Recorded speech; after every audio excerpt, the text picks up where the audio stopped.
Assalamu alaikum. My name is Zunaira Sulaiman and I am the lecturer of chemistry at Times Institute, Multan. Last जो हमारा lecture हुआ था उसमें हमने discuss किया था कि जब भी हम क्वालिटी थर्मल स्टैंडर्ड मेथड्स की हमने बात की थी कि जब भी अगर हमारे पास कोई सैंपल्स आते हैं बीइंग एन एनालिटिकल केमिस्ट, तो उन डिफरेंट टाइप्स ऑफ सैंपल्स के जो डिफरेंट क्लाइंट्स आते हैं उनके डिफरेंट टाइप्स ऑफ सैंपल्स होते हैं, तो उनको एनालाइज करने के लिए हमें क्या करना पड़ता है, कोई एक प्रॉपर मेथड जो है वो सेलेक्ट करना पड़ता है। मेथड जो हम सेलेक्ट करते हैं वो डिपेंड करता है कि एक तो हमारे पास क्लाइंट कौन है, किस टाइप का उसका सैंपल है और किस टाइप की उसको जो है वो इन्फॉर्मेशन चाहिए, उसके अकॉर्डिंगली हम अपना क्या करते थे, कोई भी सैंपल के अकॉर्डिंगली जो है हम अपना मेथड सेलेक्ट करते थे।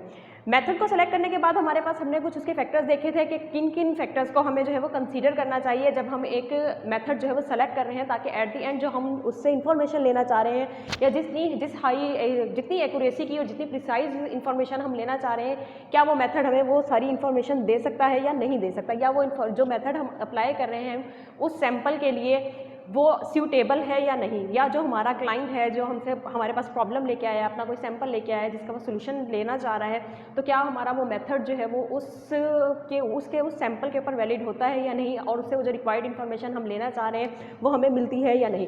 आज हम उन्हीं जो फैक्टर्स हमने कंसीडर लास्ट लेक्चर में हमने जो है उन फैक्टर्स के नाम देखे थे, आज हम उन फैक्टर्स को जो है वो थोड़ा डिटेल में डिस्कस करेंगे कि वो कौन कौन से फैक्टर्स हैं और किस तरह से जो है वो किसी भी मेथड के सिलेक्शन के दौरान जो है वो हमें कंसीडर करना ज़रूरी है। Factors considered: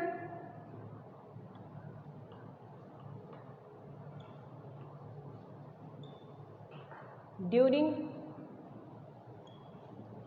the selection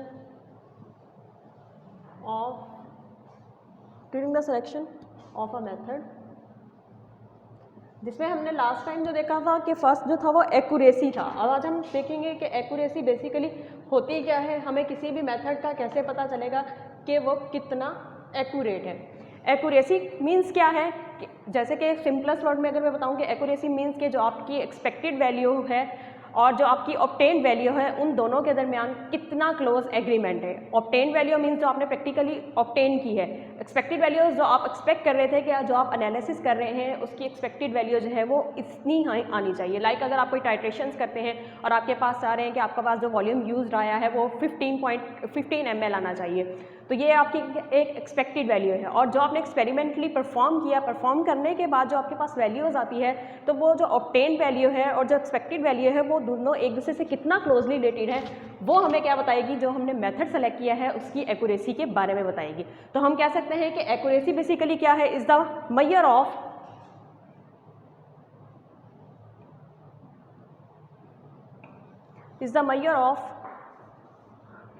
how is the measure of the agreement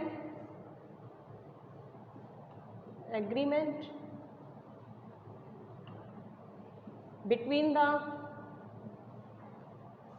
expected and obtained value। जितनी एक्सपेक्टेड वैल्यूज़ और ऑब्टेन वैल्यूज़ एक दूसरे के क्लोज होंगी उतना ही हम कहेंगे कि हमारा जो मेथड है वो एक्यूरेट है और जो भी हमारी मेजरमेंट्स हैं वो एक्यूरेट हैं। समटाइम क्या होता है कि एक्सपेक्टेड और जो एक्सपेक्टेड वैल्यूज़ हैं और जो ऑब्टेन वैल्यूज़ हैं उनके दरमियान डिफरेंस आ जाता है, और उस डिफरेंस की वजह से को हम कैसे कैलकुलेट करते हैं, उस डिफरेंस वो हमें क्या बताएगा कि हमारा जो कैलकुलेशंस है उसके अंदर कितना एरर है। तो वो रिलेटिव एरर जो एक्यूरेसी के लिहाज से एरर है उसको हम परसेंटेज एरर कहते हैं, और उसको हम किस तरह से कैलकुलेट करते हैं, उसको हम कैलकुलेट करने के लिए एक सिंपलेस्ट फार्मूला यूज़ करते हैं जिसमें हम कहते हैं कि एक्सपेक्टेड वैल्यू में obtain value minus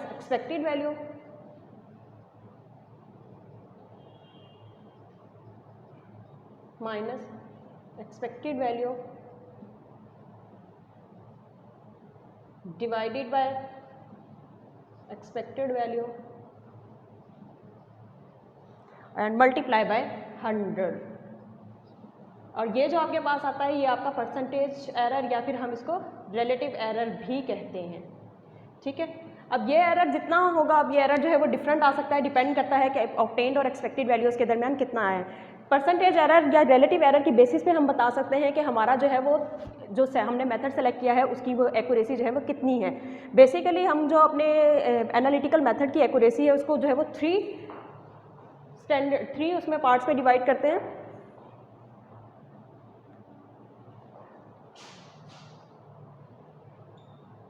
based on the relative error.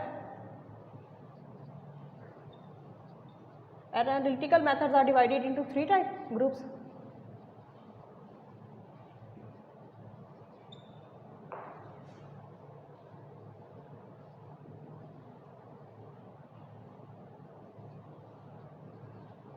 Three groups कौन कौन से हैं वो? अगर तो आपने जो अपना रिजल्ट मेजर कर लिए हैं अपना मेथड अप्लाई करने के बाद, उसके बाद जो आपने उसका परसेंटेज एरर कैलकुलेट किया है, अगर वो परसेंटेज एरर जो है वो लेस देन 1% आएगा तो इसका मतलब क्या है, आपने का जो मेथड है वो हाईली एक्यूरेट है।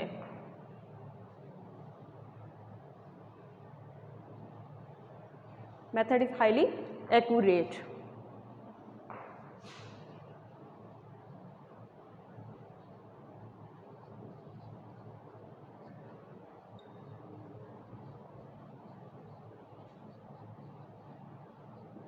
अगर जो है वो एरर आपका ग्रेटर देन 1% है,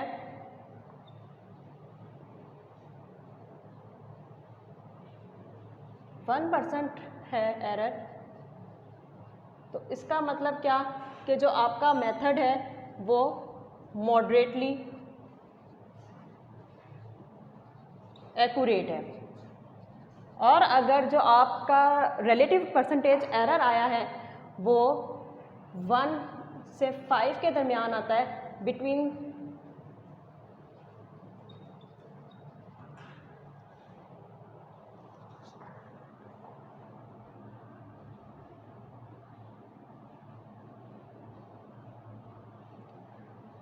अगर तो वो ग्रेटर देन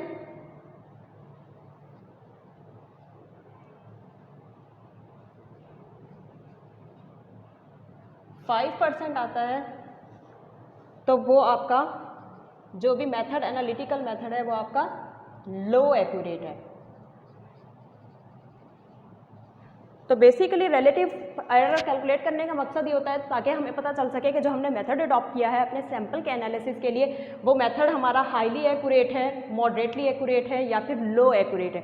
जब भी हम अपना सैंपल के मेथड सेलेक्ट करते हैं तो वो डिपेंड करता है कि हमारा सैंपल किस तरह का है, ताकि हम जो मेथड उसके लिए सेलेक्ट कर रहे हैं वो कितना एक्यूरेटली जो है वो हमारे सैंपल को एनालाइज कर सकता है या कितने एक्यूरेटली जो है वो उसको मेजर कर सकता है। सेकेंड जो इंपॉर्टेंट फैक्टर हम कंसीडर करते हैं वो हमारा आ जाता है प्रिसीजन। प्रिसीजन बेसिकली क्या होता है? प्रिसीजन का मतलब ये है कि आपने जो भी अपना मेथड अडॉप्ट किया है वो आपका मेथड जो है वो कितना रिप्रोड्यूसेबल है। रिप्रोड्यूसेबल मतलब मीन्स कि अगर आप अपने एक सैंपल को जो है वो 2 to 3 टाइम्स रिपीट करते हैं और जो आपके पास 2 to 3 टाइम्स रिजल्ट्स आते हैं वो रिजल्ट्स एक दूसरे से कितने क्लोज हैं वो आपके मेथड की प्रिसीजन को जो है वो शो करेंगे। सेकेंड हम क्या है प्रिसीजन। प्रिसीजन बेसिकली क्या होता है? An indication of the reproducibility of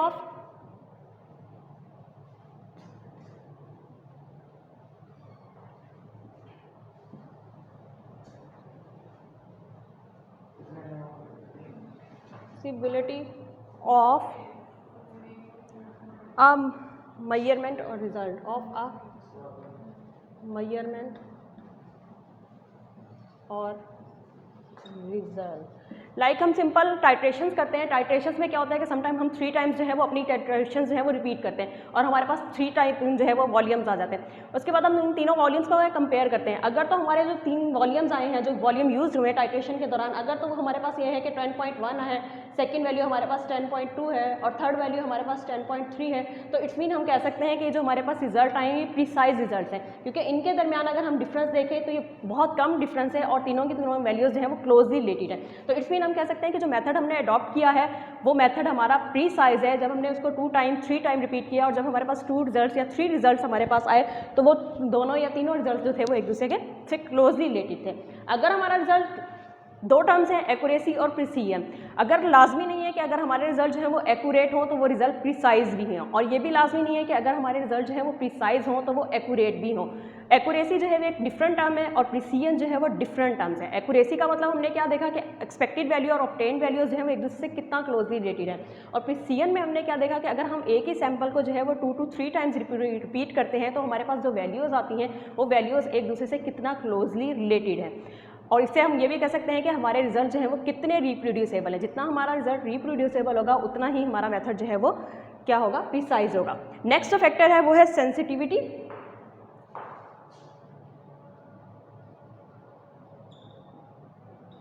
sensitivity का मतलब ये है कि आपका जो मेथड है वो कितना सेंसिटिव है, कि अगर आप अपने सैंपल के अंदर एनालाइट की कंसंट्रेशन को चेंज करते हैं तो उसके लिहाज से जो आपका मेथड है, जो रिजल्ट्स आ रहे हैं वो रिजल्ट्स कितने वेरिएट करते हैं।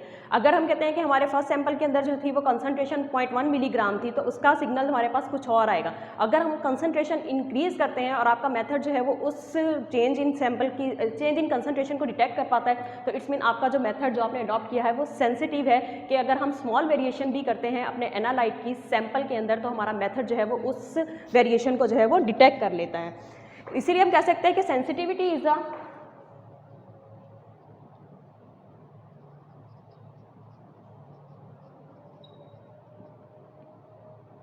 Is the change in signal per unit change in the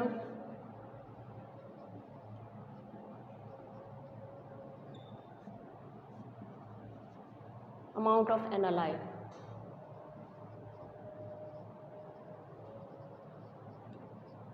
sometimes sensitivity को और लिमिट ऑफ डिटेक्शन को जो है वो कंफ्यूज किया जाता है, लेकिन सेंसिटिविटी और लिमिट ऑफ डिटेक्शन जो है दो डिफरेंट टर्म्स हैं।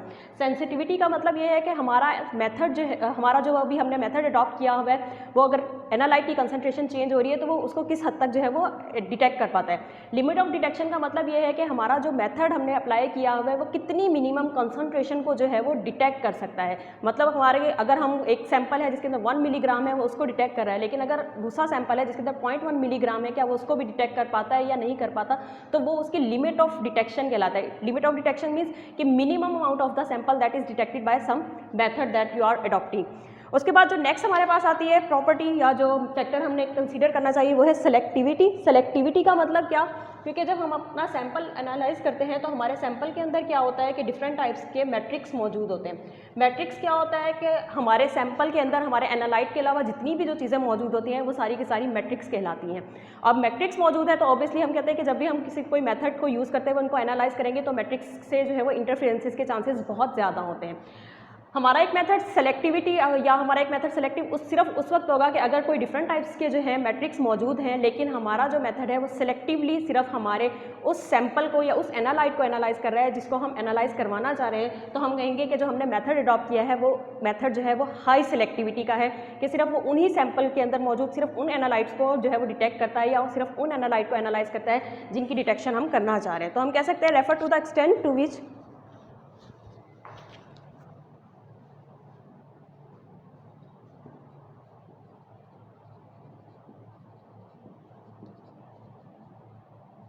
refer to the extent to which the method can be used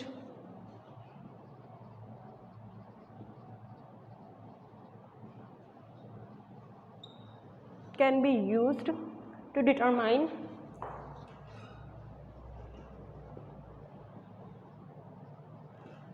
the particular analyte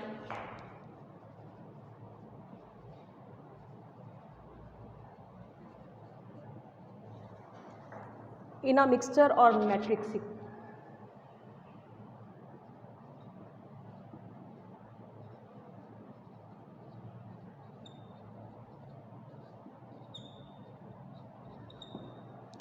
next है रोबोस्टनेस। रोबोस्टनेस का मतलब क्या है, नेक्स्ट फैक्टर हम देखेंगे कि रोबोस्टनेस क्या होती है, किसी भी कोई भी जो हम मेथड अडॉप्ट करते हैं उसकी रोबोस्टनेस है या नहीं।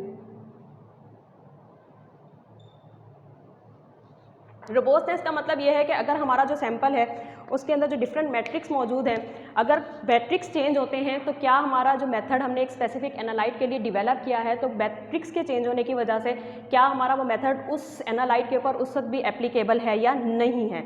मीन्स अगर हमारे पास हमने लेड की डिटर्मिनेशन करनी है वाटर के अंदर तो यहाँ पे जो हमारा मैट्रिक्स है वो वाटर है और लेड जो है हमारा एनालाइट है, लेकिन अगर हमने लेड की जो है वो डिटर्मिनेशन करनी है लैंड सॉइल या सॉइल जो सैंपल हमारे पास है, अगर हमने सॉइल के अंदर से लेड की डिटर्मिनेशन करनी है तो क्या हम सेम मेथड उस सैंपल के लिए भी अप्लाई कर सकते हैं या नहीं कर सकते।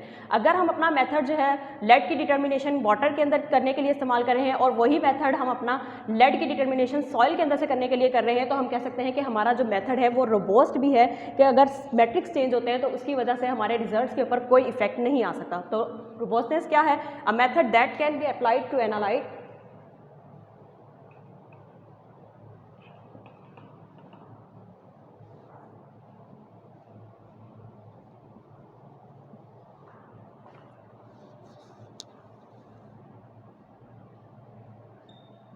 analyte in a wide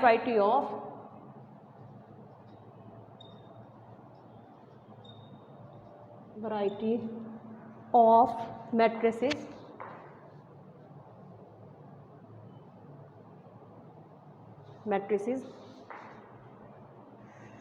is considered robust.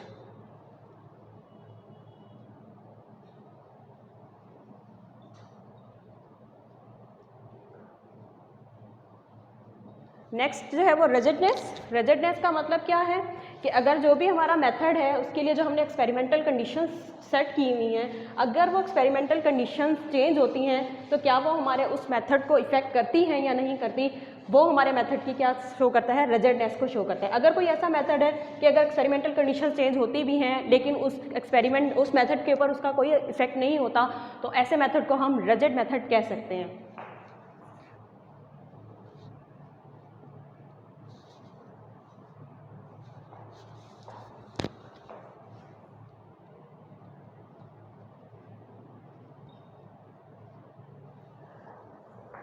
A method that is insensitive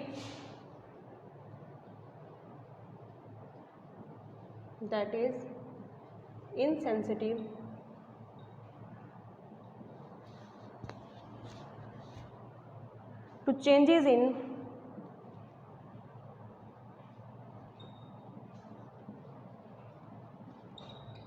experimental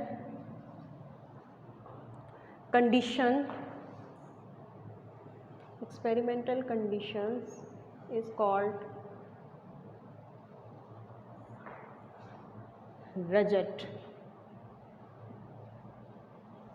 ठीक है, एक्सपेरिमेंटल कंडीशंस क्या हो सकती हैं? लाइक टेम्परेचर का इफेक्ट हो सकता है, ह्यूमिडिटी का इफेक्ट हो सकता है, लाइट का इफेक्ट हो सकता है, कोई हमारे इन्वायरमेंट के अंदर जो मुख्तलिफ किस्म के केमिकल रिएक्शंस हो रहे हैं उनका इफेक्ट हो सकता है। अगर वो इन्वायरमेंटल कंडीशंस या एक्सपेरिमेंटल कंडीशंस जो हैं वो हमारे मेथड को इफेक्ट नहीं करेंगी, कोई रिजल्ट के ऊपर कोई इफेक्ट नहीं शो करेंगी, तो हम कहेंगे कि जो हमने मेथड अडॉप्ट किया है वो रिजिड मेथड है। नेक्स्ट आ जाता है जो इंपॉर्टेंट, वो है scale of operation.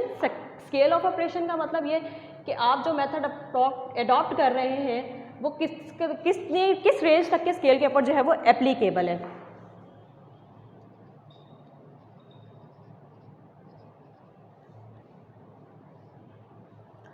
Scale of operation, another way to narrow the choice of method is to consider the scale on which the analysis must be conducted।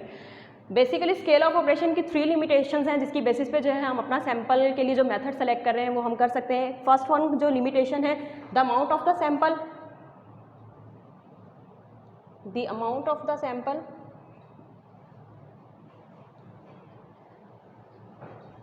Available for analysis. आपके पास sample की कितनी amount मौजूद है analysis के लिए। Second जो होता है वो है concentration of analyte in the sample.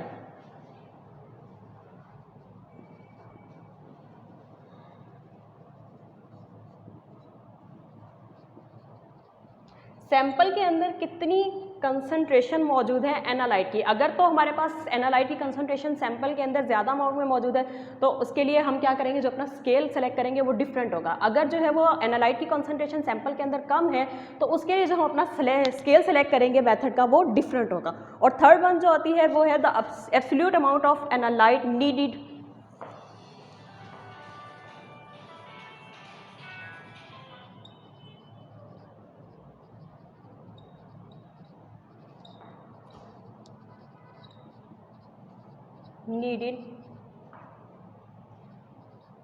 to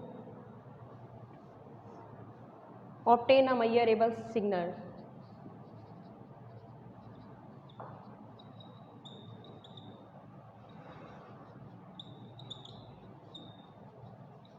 third जो इम्पॉर्टेंट लिमिटेशन है वो ये है कि हमें एनालाइट की एक्चुअल में कितनी, जो मेथड हमने अडॉप्ट किया है उस मेथड के लिए एनालाइट की कितनी कंसंट्रेशन हमारे सैंपल के अंदर मौजूद होनी चाहिए ताकि हम एक मेजरेबल सिग्नल जो है वो ले सकें।